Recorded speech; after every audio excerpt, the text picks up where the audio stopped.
thanks for having me here today. It's a bit unexpected. I'm kind of replacing our managing partner in Germany called Christian Clausen. I don't have the gray hair or his experience. And if you know my profile, you might ask yourself, okay, why is this 27-year-old guy standing there? I mean, I'm not an engineer. I'm not an entrepreneur. And I don't necessarily have the experience simply to do VC. But in any case, I've always been attracted to VC. For me, that's the best business in the world. I think it's extraordinary to support ambitious entrepreneurs, especially in Europe. And that's how I'd like to start, is that the reason I'm in VC today, especially at Ventech, is that we want to make Europe great again, but unlike Donald Trump, we do actually have built successful businesses, so that's actually one thing that differentiates us. And so, we had an incredible year at Ventech. Also, in this business, we have to say there's also part of luck whether a business succeeds. But we've worked with companies that we invested in simply in Europe and that have managed to scale internationally. And what I want to point out and what I want you to remember at the end of this day is that with Ventech, basically, we want to help companies scale internationally. So that has happened, for instance, with Sticky Ads, a French company that we invested in and that we helped to go to the US, and that was later sold to Comcast. Or even Believe Digital. So I don't know if you know this company. It's a quasi-unicorn, but I mean, we're not unicorn hunters necessarily. We like sustainable businesses in Europe with ideally targets, exit targets between 80 million and 200 million. And so what we helped Believe Digital do is to expand in Europe first, and that's not so easy because Europe is complicated. We all have our different cultures and languages, and we help them to find a good target, an acquisition target to go into Germany.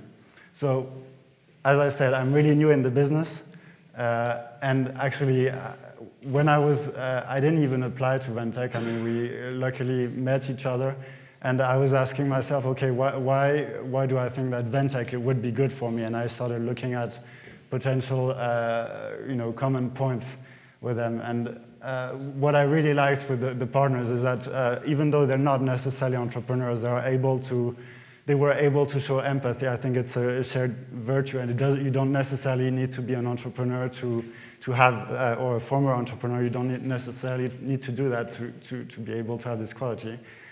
We tend to be hands-on, so that doesn't necessarily mean that we're going to do your marketing campaign, but we surely have an opinion on that if you ask us.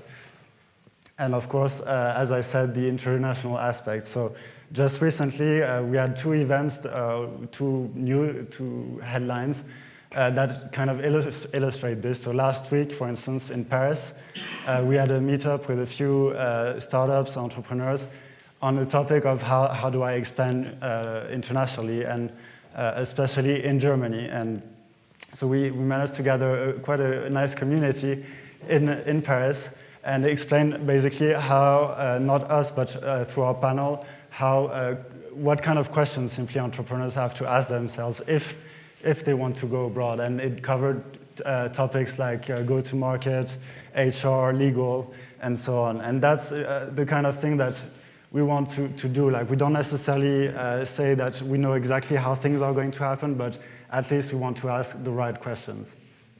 And the second thing that was actually announced yesterday is the launch of a program that is part of Station F.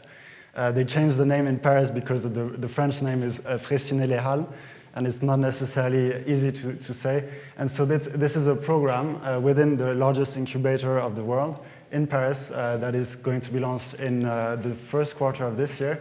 And what we want to do, it's a program we launched called Paris POC.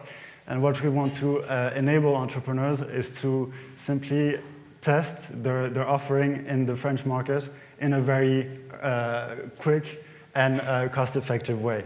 So this is addressed to the Ventech portfolio companies that are not yet in France, but also other entrepreneurs. And we do that also for companies that are not necessarily in Europe, because we have a sister company in China, actually, and with them we kind of see what is happening everywhere.